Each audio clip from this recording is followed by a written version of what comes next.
Harley Cooper, welcome to Hobby of a Lifestyle. How are you today? I'm good, bud. How are you? I'm really good, thank you very much. Harley, it's obviously, I suppose, is a slightly different podcast today, and one that I was never gonna not have you on. I was really impressed.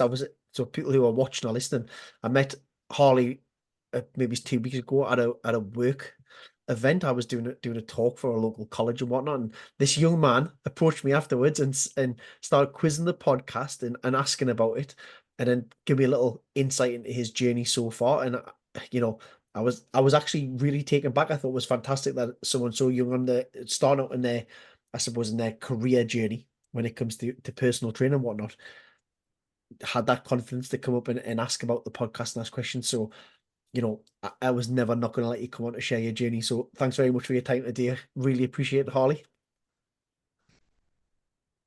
Harley, let's get into it then. So you told me some pretty cool things. Do you want to just kind of tell us about your life growing up and where it started and what you've been up to at this point? Oh God, that's a long story.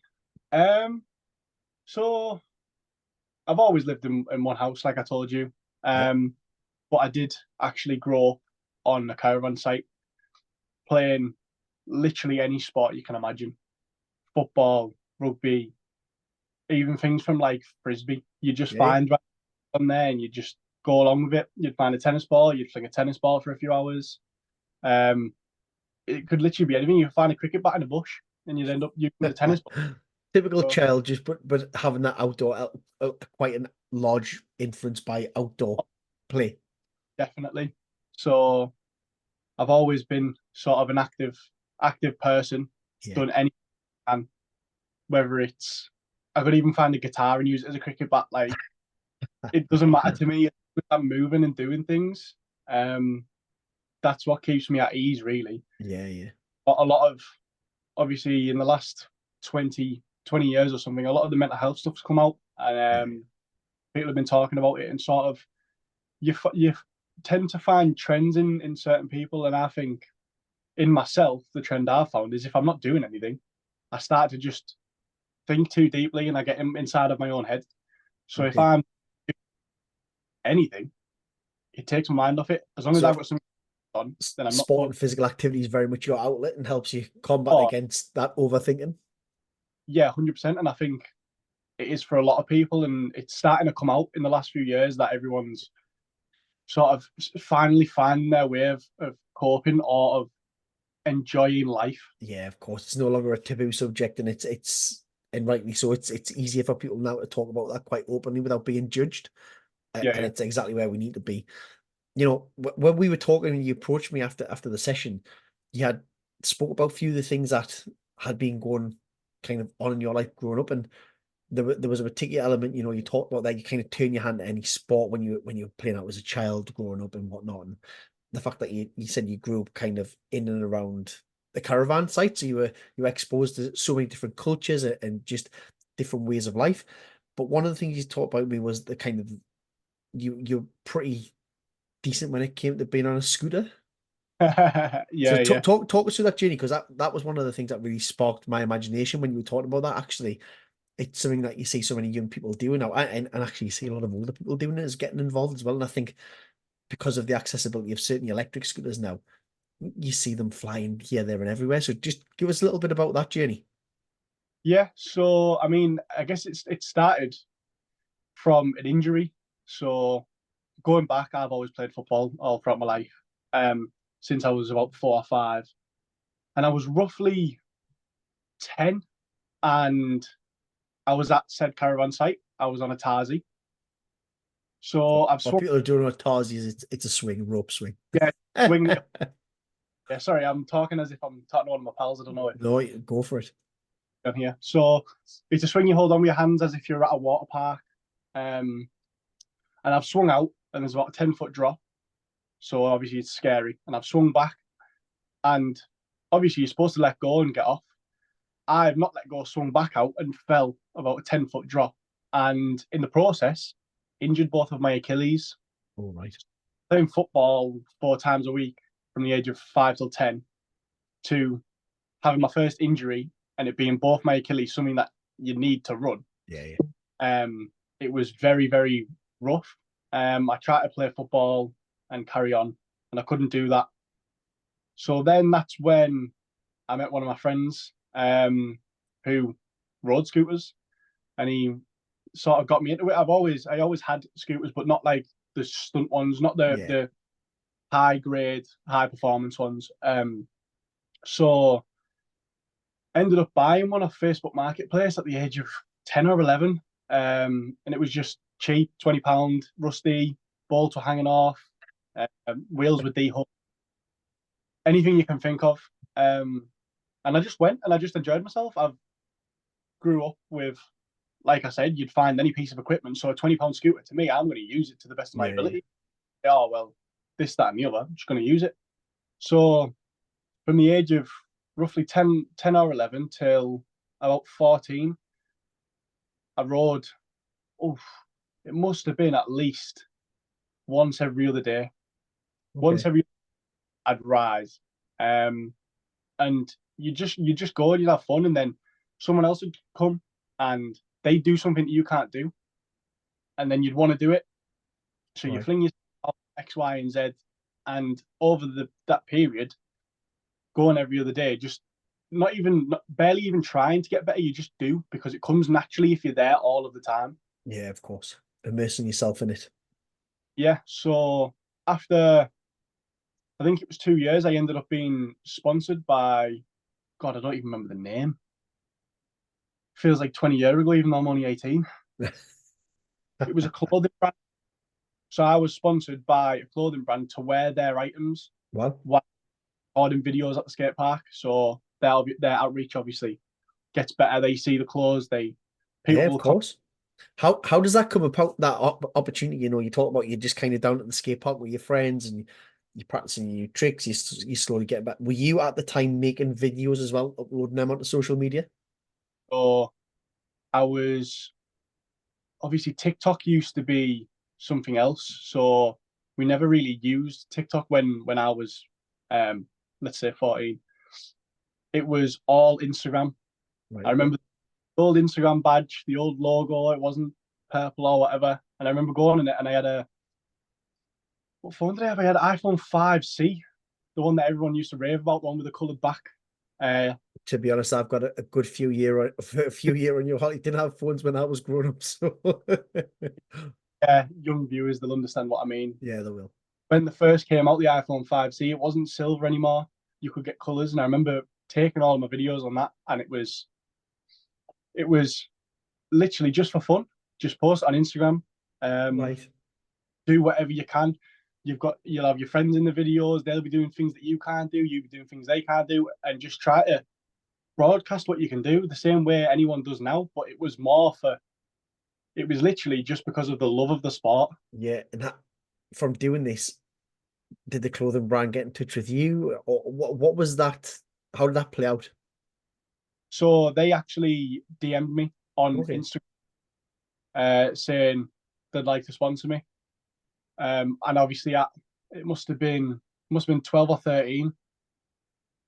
You get messaged by a brand and say we want to sponsor you. Here's our Yeah, of clothes, course. videos. You bite the hand off. Yeah, I mean, you probably hear about so many scams happening nowadays. Yeah, for it actually happen, especially as you say, 12 or 13-year-old, just from posting videos. I suppose that's one of the beauties of your generation. Technology is something that you just grew up with. It's the norm for you. Um, so to have that opportunity, what's the reaction to family, friends when all of a sudden you now let's say a sponsored athlete or a sponsored performer? Yeah. So to clarify, I'm not sponsored anymore, and I don't ride anymore. I got back into football, so just lay the groundworks for that. Their reactions. Not many of my family knew. I didn't have many mates around that time. It Right. was my close mate. Um, he wore some of the stuff that I got given as well. Right. Obviously, handing off some things because he was in a lot of my videos. And even though it's me and my name being sponsored, if someone's going to be in my videos, I'd like it to be Yeah, of represented. course. So he was chuffed. Obviously, he was getting free clothes as well. Yeah. Oh, It's a he big wouldn't. thing for a 13-year-old, isn't it? To go, I'm sponsored by a clothing brand to wear them when I'm videoing, doing tricks, doing stunts, whatever it may be. Yeah, yeah. And then family, I think my mum and dad knew, and my mum used to take me to the skate park, probably about a 20-minute drive from here. Right. Every or to see that what I'm doing is getting out and seeing things. I'm not just doing it for the fun, and Yeah, yeah, it's not like I'm doing it to waste my time. yeah. It's turning into It's something. got a purpose now. Yeah, I totally get that. Their And, reaction and was, your mom's probably just happy taking you along to the skate park because it gets us out into the fresh air, doing an activity that you enjoy, and yeah, burns all that energy that you've got. yeah, yeah. That's amazing. So you talk about why did you stop riding the scooter and get back into football when when you can see that journey progressing and you're a sponsored, let's say, sponsored athlete or a sponsored performer, whatever you want to call it.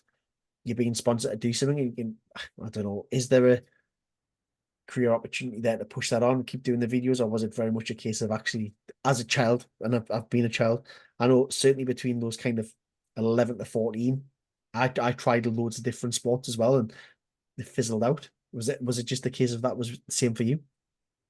It was recovery from the injury. So I'll go back when I first started riding after I'd had the injury. I wasn't doing much. It was Right. literally push, and I couldn't even. I could only push with a flat foot, so to actually get myself moving because it was that bad. Okay. Over time, obviously injuries heal. Yeah, yeah. So I got to 14, and I started playing football again. And my idea was ride the scooter as much as possible, play football, and then enjoy it. That was what I wanted to do. Yeah, yeah. Then over time, you start playing more football and more football, and then obviously I've loved football since I was a kid.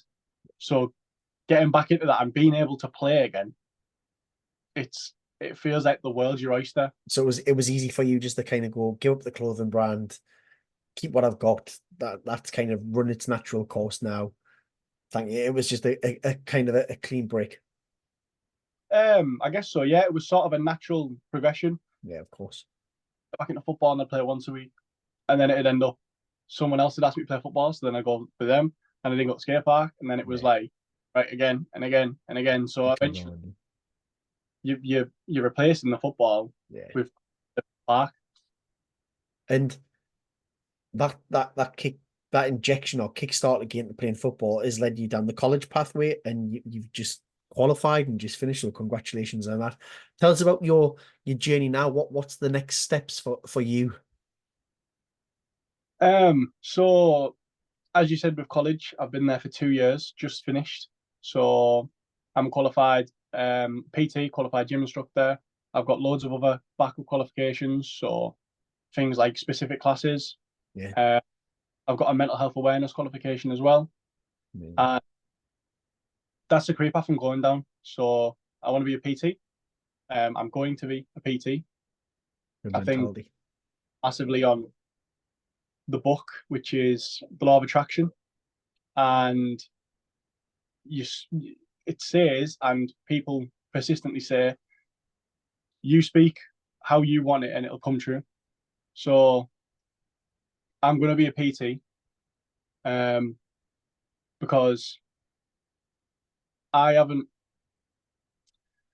when growing up, I had a lot of friends and stuff to play with, but my dad was always overweight. Right. So I never got to play football with him per se, Okay. or do much physical activity. My dad's a professional sportsman as well. He does fishing, All so right. he's Okay. a commercial angler. Um, and he's always loved it. He's class.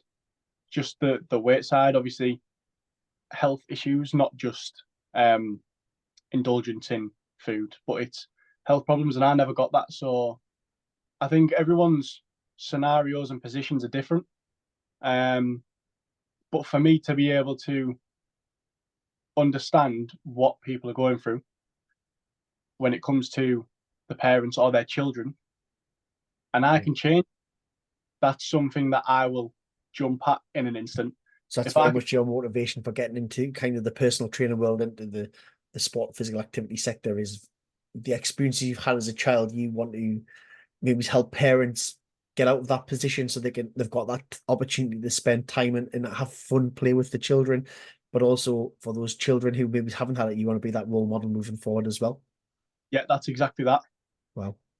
But for parents, it's if a parent was to come and see me, every discussion will always start off with, "Have you got kids?" Okay. That is, I specialize in a million different areas: performance, weight loss, hypertrophy, functional training. But when an adult comes in and I sit down and say, "Have you got children? And what are your goals?"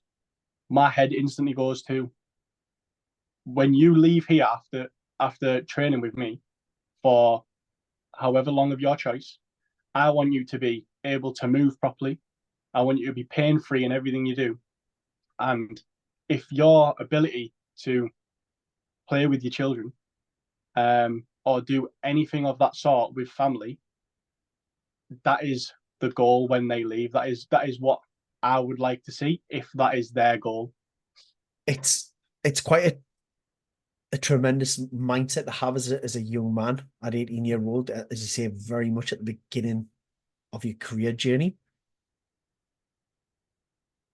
I almost think, it's really easy for an adult and as an adult, someone who's I've got children and whatnot. It's very easy for someone who's maybe even 5, 10 years older than you to look and go, this is just a young man who's just starting his career journey. It might be easy to overlook someone your age, but actually, I suppose platforms like this giving people like yourself the opportunity to then go and talk about your reason why you're Yeah, doing this. All of a sudden, it's quite inspiring, actually. As a parent, I would be, and if I was over a PT, I would be quite happy to go, wow, this young man's doing it for the right reasons. It's not about maybe the social media side of things, where you see people now on social media and they're going to change the world, or they've got like hundreds of thousands of followers and they're giving out advice, whether it be good or bad, whatever it is. Actually, your reason why is quite inspiring, and it's very much of how you can actually help the client, help the person yeah. who's coming to you. So that is absolutely fantastic. I think, maybe he's looking at the younger generation. You've got quite an old head on your shoulders there. What would be your one piece of advice to them? Because we ask everybody who comes on the pod, what would be your one piece of advice to somebody who maybe is in a similar situation what you've been in, or is looking to do what you're doing? What would that be? Believe. Just the one word, believe. Like I touched upon the law of attraction not long ago. There's books out there that people read, like the law of attraction, or the 48 laws of power. Okay. A million different books that you can read, and it speaks about believing and speaking things into existence. If Yeah. you wake up every day and you get a shower, then brush your teeth. If you wake up one morning and brush your teeth, then shower, and you do that for 3 months, that is going to be your new habit. Okay. You are doing something, and not necessarily speaking in that sense, but Yeah. for example, you are doing something and making it real. I like it. So when I go and play football, I don't say, I hope we win. It's, we're going to win. Yeah. When Iron comes in and says, I hope we get you the result, it's not. It's, we're going to get you the results. It's all about, if anyone was to read up on it, it's all about the law of attraction. You speak things that you want to happen, and they will happen. I like it. I like it. Good advice. It's good advice, and you know, for anyone who's out there listening, go and buy the books that's being recommended. Holly, is there anything you want to add? Because I think, that's been fantastic to learn more about your journey, where you're going, and I really do look forward to kind of seeing how the career unfolds moving forward. Yeah. It is going to move forward. And I'm going to help as many people as I possibly can, because I don't want people having I had an amazing childhood, don't get me wrong, But certain aspects I wish never happened. I'm going to change that for other people. Love it. Fantastic. Harley, thank you so much for coming on Hobby of a Lifestyle. It's been an absolute pleasure. All mine.